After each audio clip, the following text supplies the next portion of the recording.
Bonjour, Dieu est un Dieu de vision et il est tellement important pour nous, les enfants de Dieu, de pouvoir développer, avoir la vision de Dieu.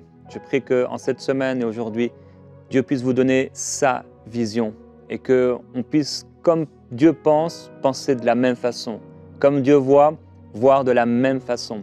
Et je prie que le royaume de Dieu qui contient la joie du Seigneur puisse être en cette journée ton partage au nom de Jésus-Christ. Et je vais te partager également le témoignage de Hulda du Gabon. Elle dit donc, je tenais à témoigner que grâce à Prière inspirée sur le thème « Comment avoir une vie de prière réussie », j'ai reçu le baptême du Saint-Esprit, je n'avais pas encore été baptisé d'eau et j'ai eu mon premier parler en langue. C'était si merveilleux. Le Seigneur m'a fait la grâce. Je suis tellement heureux, je le glorifie. J'ai reçu ma délivrance jeudi soir quand le pasteur Marcel a dit que je te vois recevoir ta délivrance sortir par le dos. Et à l'instant, j'ai ressenti mon dos se plier. Par la suite, j'ai eu l'impression qu'on me retirait une longue bande de scotch le long de ma colonne vertébrale. J'ai pris ma main, voulant la retirer moi-même, tellement c'était réel. Et là, j'ai entendu une voix me disant « Non, prie ». Puis les secondes qui ont suivi, j'ai entendu le pasteur Michael, donc c'était pendant le live Prière inspirée, dire « Le masque est retiré de ton visage au nom de Jésus ». Et aussitôt, j'ai eu l'impression qu'on me retirait un masque en tissu incrusté sur mon visage. Alors j'ai remercié le Seigneur de ce qui m'arrivait. Cela m'a semblé une longue délivrance, car c'était la première fois que je ressentais la main de Dieu agir. Je remercie le Seigneur de m'avoir délivré. Je glorifie le Seigneur pour cela. Et Hulda partage également un autre défi. Et je déclare au nom du Seigneur, Hulda, que Dieu achève ce qu'il a commencé dans votre vie, que la puissance du Seigneur est là en vous. Parfois dans les temps de prière que nous pouvons avoir, soit ensemble, ou peut-être parfois dans votre église locale, ou avec des frères et des sœurs, ou tout seul devant la présence de Dieu, il peut se passer un certain nombre de manifestations. Ce qui est important pour nous, c'est de continuer à nous concentrer sur le Seigneur Jésus-Christ et à pouvoir être sensible à ce que le Saint-Esprit veut faire. Demain, on parlera de cette sensibilité spirituelle et on a besoin également de cette sensibilité dans les temps de prière que nous pouvons avoir. Parfois, Dieu peut nous donner des indications, des instructions dans la prière et il est important de pouvoir entrer dans l'Esprit, prier dans l'Esprit. Merci au Seigneur pour l'intellect. Nous sommes des personnes dotées d'intelligence, mais également nous sommes des êtres spirituels et Dieu veut parler, agir à travers notre esprit. Alors que dans la prière aujourd'hui, demain et le reste de votre vie, vous puissiez vivre des choses fortes dans la présence du Saint-Esprit, entendre la voix de Dieu, poser les choses que vous devez poser dans la prière. Et si parfois vous avez besoin de délivrance, eh bien que le Seigneur puisse opérer en vous pour sa gloire, afin que vous soyez entièrement libre au nom de Jésus-Christ et qu'il n'y ait plus aucune chaîne dans votre vie. Aujourd'hui encore, c'est une joie pour moi que de recevoir un ami, Oscar Evolo, apôtre du Seigneur et apôtre dans les églises Christ Refuge pour tous, en Bretagne mais aussi ailleurs. Et donc c'est une joie pour moi que de te recevoir. Tu as été beaucoup dans le domaine du football, Ligue 2, puis Ligue 1 à Lorient, entre autres, aussi capitaine de l'équipe du Congo pendant un temps. Et donc aujourd'hui, depuis longtemps, pasteur et apôtre à Lorient et dans d'autres églises. On t'écoute aujourd'hui. Merci, prophète Jérémie. Alors, nous allons prendre la Bible dans le livre de 2 Rois 6 à partir du verset 15. La Bible dit « Le jour suivant, le serviteur Élisée se levait tôt le matin et est sorti de la ville. Il voit les soldats, les chevaux et les chars qui entourent la ville et il crie « Quel malheur, maître! Qu'est-ce que nous allons faire ?» Élisée répondit « N'aie pas peur. Ceux qui sont avec nous sont plus nombreux que ceux qui sont avec eux. » Alors j'ai expliqué hier que nous pouvons être des chrétiens vivant la même situation mais développant un comportement différent. Quelles que soient les situations qu'on peut vivre, ce qui va nous permettre de sortir des situations victorieuses, c'est notre capacité en fait à voir la situation comme Dieu peut voir la situation. Dans ce texte-là, ce récit, nous voyons deux hommes, mais avec deux visions totalement différentes. Et je prie que ta vision soit similaire à celle d'Élisée plutôt que celle de son serviteur. Il est sorti dans la ville, il a vu qu'il était entouré. Et il y a des choses des fois dans la vie qui nous entourent. Des fois c'est notre passé, des fois c'est des blessures, des fois c'est des paroles qu'on nous a dit. Et toutes ces paroles-là font que notre vision est erronée. On a l'impression qu'il est plus possible pour nous de pouvoir s'en sortir. J'aimerais dire qu'avec Dieu, il y a toujours une issue. Et je crois que Dieu, au travers de cet enseignement, est en train d'ouvrir ta manière de voir les choses et changer en fait ta mentalité. Nous avons dit une chose, le Seigneur dit dans sa parole que lorsque Dieu approuve les voies d'un homme, il dispose favorablement même ses ennemis. Ça veut dire que lorsque vous développez l'attitude qu'il faut, en fonction de l'événement, plusieurs choses peuvent changer en fait dans votre vie. Nous avons dit hier qu'en une journée, un homme avait à peu près 60 000 pensées. Vous imaginez ? 60 000 pensées. Et certains scientifiques ont vu que dans les 60 000 pensées, il y a 85 pensées qui sont négatives. Nous savons que la pensée détermine notre destinée. Donc, gérer notre pensée est quelque chose d'indispensable pour avoir une vie excellente. Et Dieu veut, au travers de ces moments, que notre vision puisse changer pour que nous puissions vivre la victoire. Alors, j'aimerais nous proposer quelques éléments, quelques clés qui nous donneront l'élément pour pouvoir être victorieux. J'ai beaucoup apprécié l'histoire où Paul et Silas, ils sont en prison, ils commencent à chanter, ils ont des chaînes, ils commencent à chanter et tout à coup, la Bible dit que la prison s'est ouverte et les chaînes sont tombées. Ce qui est étonnant dans cette histoire, c'est qu'aucun prisonnier n'est sorti. Or, les portes étaient ouvertes. Et bien souvent, dans le royaume de Dieu, nous sommes nés nouveaux, nous avons l'Esprit de Dieu, mais nous pensons que nous sommes encore dans la prison. Aucun prisonnier ne s'était échappé. Pourtant, toutes les portes de la prison étaient ouvertes. J'aimerais dire à quelqu'un, si le Seigneur est à l'intérieur de toi, si tu as accepté Jésus-Christ en toi, et si tu as l'esprit de liberté, les portes sont ouvertes. Tu n'as pas besoin de rester dans ces pensées qui te maintiennent au sol captif et qui t'empêchent d'aller vers l'avant, qui t'empêchent de pouvoir t'épanouir en fait dans la vie. Et souvent, nous voyons des chrétiens, alors qu'ils ont reçu Jésus, ils continuent à rester dans les prisons. Sors de ta prison et commence à vivre cette destinée exceptionnelle que Dieu a planifiée dans ta vie. Ils ne sont pas sortis de cette prison parce qu'ils n'avaient pas la bonne vision. Ils avaient tellement inculqué à l'intérieur d'eux qu'ils étaient des prisonniers. Ils ne sont pas laissés la possibilité en fait d'imaginer et de voir leur vie différente. Et je prie que tu vois ta vie différente. Alors Dieu va nous donner quelques éléments clés qui va nous permettre en fait de changer notre vision. La Bible va nous dire quelque chose de très important dans le livre de Romains. Il dit: donnez à vos pensées une orientation différente. Je dois donner à mes pensées une orientation différente, voir mais différemment. Alors, tu pourrais me dire, alors apôtre, comment puis-je voir différemment? J'ai bien compris ça, que ma vision doit changer, mais comment puis-je voir? Alors, le livre de Luc nous dit, Luc 11, à partir du verset 34, « Ton œil est la lampe de ton corps. Lorsque ton œil est en bon état, tout ton corps est éclairé. » La clé, c'est la vision, mais influencée par Dieu. Ma vision doit être exposée à la lumière. Que quelqu'un dise la lumière. C'est la lumière. La Bible dit, si ton œil est bien éclairé, tout ton corps sera lumière. Quand on parle du corps, on parle des oreilles, on parle du pouvoir de la déclaration. En réalité, il est en train de dire que le pouvoir de notre déclaration est même notre capacité à entendre et associer à ma vision. À la vision, à mes yeux en fait. Si mon œil est éclairé, alors je vais parler comme il faut. Si mon œil est éclairé, alors je vais entendre comme il faut et je pourrai vivre ma victoire. Je dois donc être exposé à la lumière.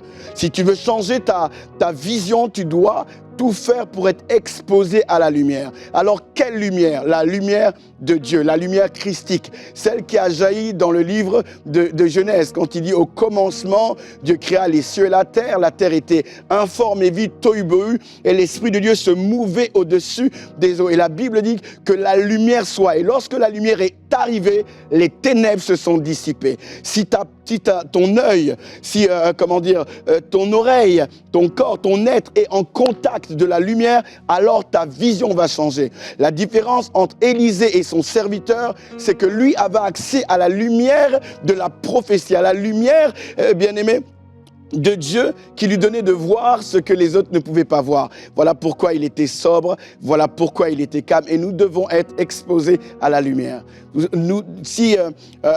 La lumière est l'image non seulement de la connaissance, mais de la révélation. La lumière est le secret de l'accélération.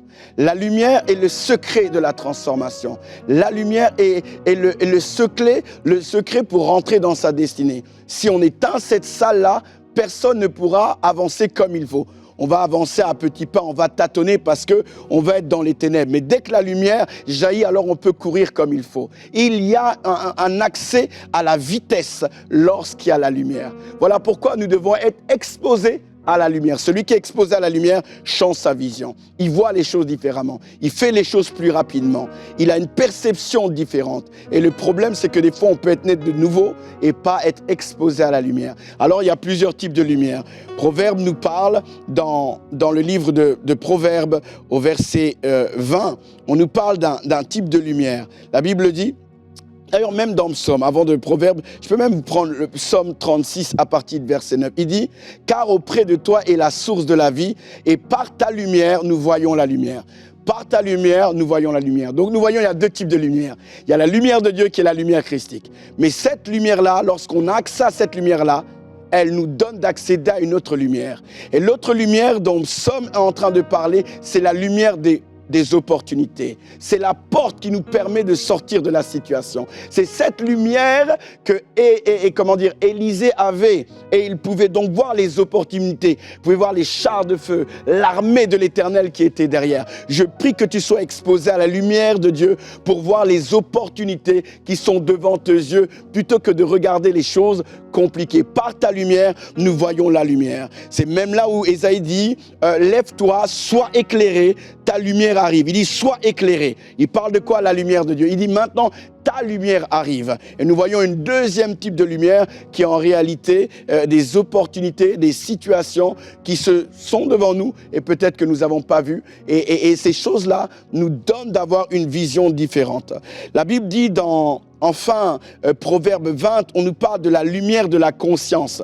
Notre conscience est une lumière. La Bible dit dans Proverbe 20, au verset 27, la conscience est une lampe que le Seigneur donne à l'homme. Elle éclaire les profondeurs de son être. Nous devons comprendre que dans le royaume de Dieu, il y a plusieurs types de lumière avec des éclats différents. Mais l'une des lumières que nous avons, c'est notre conscience, capable de nous dire si c'est bien, si c'est mal. Alléluia. Et plus nous allons aller dans la présence de Dieu, plus cette conscience va nous éclairer et va nous influencer dans notre comportement et dans notre langage. Et je prie que si quelqu'un m'entend, ta conscience était éteinte, je prie que la puissance de la parole vienne éclairer, vienne amener la résurrection dans ta conscience pour que tu puisses savoir ce qui est bon et ce qui n'est pas bon, ce qu'il faut dire, ce qu'il ne faut pas dire. La conscience a ce rôle à l'intérieur de nous.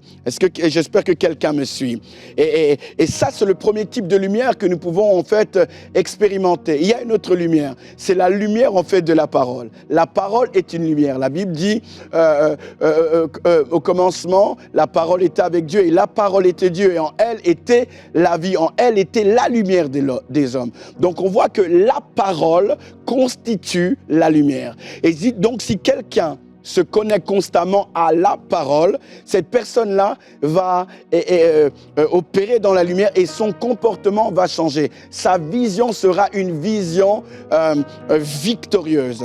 La Bible nous dit dans le livre de Psaume, j'aime vraiment ce texte, et Psaume nous dit ceci, que celui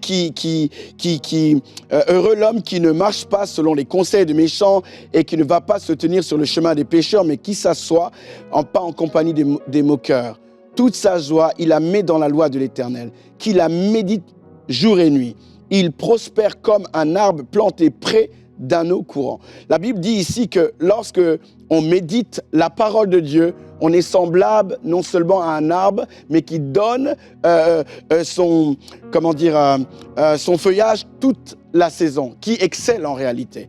Et la méditation, c'est non seulement recevoir la parole de Dieu, la lire, nous allons voir que derrière le mot méditation, il y a plusieurs mots. Il y a le mot chuchoter, c'est-à-dire je lis la parole de Dieu, je vois ma situation, elle est peu compliquée, je la déclare, je chuchote, je prononce des murmures doucement. Et ces choses-là vont permettre à ce que la parole soit imprégnée à l'intérieur de moi. La Bible dit aussi que méditer, c'est prononcer. Ça veut dire déclarer certaines choses. Amen. Lorsque vous déclarez, vous permettez à la parole de s'asseoir à l'intérieur de vous et donc influencer votre vision. Regardez, nous allons faire un test. Si le prophète Jérémie, tu peux bien faire le test avec moi? C'est possible? Ok. Est-ce que tu peux répéter plusieurs fois blanc, blanc, blanc, blanc? Blanc, blanc, blanc, blanc, blanc, blanc. Blanc, blanc, blanc, blanc, blanc. Est-ce que la vache boit? Je ne me ferai pas voir, j'allais dire du lait, mais non. Elle boit de l'eau. Des fois, les gens, lorsqu'on rentre dans cet exercice-là, ils disent blanc, blanc, blanc, et nous voyons que la parole va influencer la vision. La parole prononcée influence la vision. Des fois, la vision influence la parole, mais des fois, la parole influence la vision. C'est pour ça que lorsque nous voulons avoir une vision selon celle de Dieu, nous devons apprendre à prononcer la parole. Joël dit que le faible dit qu'il est fort, même s'il est dans une situation naturelle de faiblesse, mais il dit tu dois prononcer que tu es fort. Tu es fort pourquoi? Jésus est mort sur la croix afin que tu puisses régner. Et il dit ceci, que tu as besoin simplement de déclarer en fait la parole. À force de déclarer la parole, ta vision va changer. Tu déclares la parole en fonction, bien sûr, des promesses de Dieu et ce que Dieu t'a dit. Et le mot méditation, c'est le mot hagar qui veut dire beaucoup de choses. Il veut dire aussi imagine. Oui, l'imagination. Pas la pensée positive, mais une imagination qui découle de la parole de Dieu. Dieu a dit à Abraham, sors et regarde les étoiles du ciel. Je ferai ta postérité sera semblable aux étoiles du ciel. Alors lorsqu'il regarde les étoiles du ciel, il est obligé en fait d'imaginer sa postérité similaire. Et nous avons besoin de temps en temps, lorsque Dieu nous donne des promesses, lorsque Dieu nous donne des paroles, bien sûr l'imaginer en fonction de la parole de Dieu, pas forcément de nos motivations, pas forcément. Il faut que cette imagination trouve sa source dans la parole de Dieu. Alors notre vision commence à changer. Parce que quelqu'un qui a une vision, son comportement change face à la situation. Si je suis conscient à ce que Dieu m'appelle, même si la situation est compliquée, je vais continuer à croire et développer mon comportement, non en fonction des réalités, mais en fonction de ma vision. Et le mot méditation veut dire plusieurs choses. Murmurer, prononcer, imaginer, déclarer, et tout ça, nous devons le faire. Et lorsqu'on le fait, on est exposé à la lumière. Et cette lumière-là change notre vision. L'œil est la lampe du corps. Et si ton œil est éclairé, tout ton corps sera éclairé. Et c'est ce que Élisée pouvait expérimenter. Il avait une vision différente de son serviteur. Voilà pourquoi il ne panique pas, mais il est serein. Et je prie que tu ne puisses pas paniquer et que tu sois serein. Amen. Gloire à Jésus-Christ. Merci. Merci pour ces paroles d'encouragement. Que ces paroles puissent vraiment descendre en toi. Que la présence du Seigneur s'intensifie maintenant là où tu te trouves. Père, je veux parler par rapport à toutes les paroles de limitation qui ont été données, qui ont été proclamées contre mon frère et ma sœur. Il y a des paroles depuis longtemps qui l'ont enfermé dans une boîte, qui l'ont limité, qui l'ont bloqué. Père, tous à un moment ou à un autre sur cette terre, il y a des paroles qui veulent nous bloquer, nous limiter. Toi-même, Seigneur Jésus-Christ, on a voulu te limiter, on a voulu te bloquer. On a dit, mais n'est-ce pas le fils de Joseph? Et je déclarais, merveilleux Jésus-Christ, que ta parole prend plus de place, que ta parole prévaut, que ta parole domine sur toutes les paroles humaines, sur tous les blocages, sur toutes les limitations que mon frère et ma sœur aient pu entendre. Je te demande, Père, que cette lumière, qui vient du ciel, que ta lumière brille et éloigne les ténèbres, dissipe les ténèbres, les mensonges dans les pensées qui se sont installés depuis longtemps dans ta vie, au nom de Jésus-Christ, qu'à partir d'aujourd'hui, tu en sois libéré, qu'une nouvelle vérité, qu'une nouvelle pensée s'installe en toi par la puissance du Seigneur. Que de nouvelles visions te soient données à partir de la lumière que tu reçois du Seigneur, de Dieu. Père, merci pour cette lumière. Tu es lumière. Oui. Il n'y a pas en toi de ténèbres. Oui. Et Père, que les mensonges et les forteresses qui se sont dressées avec orgueil contre ton peuple puissent tomber au nom de Jésus. Là où on leur a dit que c'était des moins que rien, là où on leur a dit qu'ils ne pouvaient réussir, là où on leur a dit qu'ils resteraient au même stade, Seigneur, qu'ils iraient en arrière. Père, nous proclamons qu'ils vont de l'avant. Nous déclarons, Seigneur, qu'ils ont le meilleur. Nous déclarons qu'ils ont un bon cœur. Seigneur, qu'ils réussissent à être patients en toi. Qu'en toi, ils ont la joie. Qu'en toi, ils ont la paix. Qu'en toi, Seigneur, ils sont sanctifiés. Et que de gloire en gloire, ils sont transformés. Nous brisons les paroles de limitation. Nous brisons les paroles de malédiction. Nous brisons les paroles de condamnation. Et Père, nous voulons revêtir ton peuple comme tu l'as revêtu, d'un vêtement nouveau, d'un vêtement de justice. Que ce vêtement de justice te soit donné maintenant au nom du Seigneur. Qu'il mette sur toi maintenant ce nouveau vêtement, un nouveau turban pur sur toi, comme Josué, au nom de Jésus-Christ, alors que le Père, en Jésus-Christ, t'a libéré, a effacé tes péchés. Que le turban pur vienne sur toi. Alléluia. Et un vêtement blanc au nom de Jésus. Oh, merci Jésus. Que quelqu'un dise, Père, illumine les yeux de mon cœur. Accorde-moi un esprit de révélation. Donne-moi de voir différemment. Renverse les forteresses qui étaient à l'intérieur de moi. Que quelqu'un dise que ta lumière arrive. Alléluia. Que ton esprit vienne encore faire tomber les écailles de mes yeux.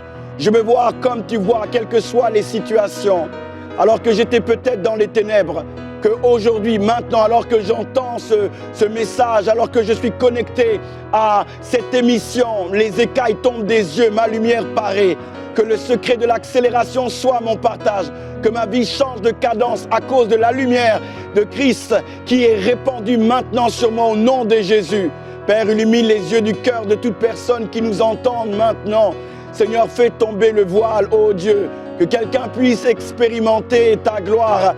N'est-ce pas toi qui as déclaré par l'œuvre de la croix, il est possible pour nous de ne plus rester dans les parvis, mais dans les saints des saints. Père, je prie dans le nom de Jésus-Christ, là où quelqu'un est encore éternel dans le lieu saint, ou éternel dans les parvis, qui rentre dans les saints des saints, parce que le voile a été déchiré. Et je prie, Père, là où il y avait un voile qui a amené quelqu'un à demeurer dans les ténèbres, avoir une mentalité, une vision totalement erronée de la réalité de ce qu'il a en Christ, soit renversé au nom de Jésus. Je m'élève contre tout esprit d'incrédulité, contre toutes paroles qui ont été plantées. Et comme Jérémie, je déclare, Éternel, que ces paroles sont déracinées. Et je plante au Père, dans le nom de Jésus, la parole de foi. Et que cette parole soit productive dans le cœur d'une personne, dans le nom de Jésus-Christ. Là où on avait menti une famille, là où on avait menti un jeune homme, là où on avait menti quelqu'un, là où quelqu'un pensait encore être en prison, je prie, Éternel, notre Dieu,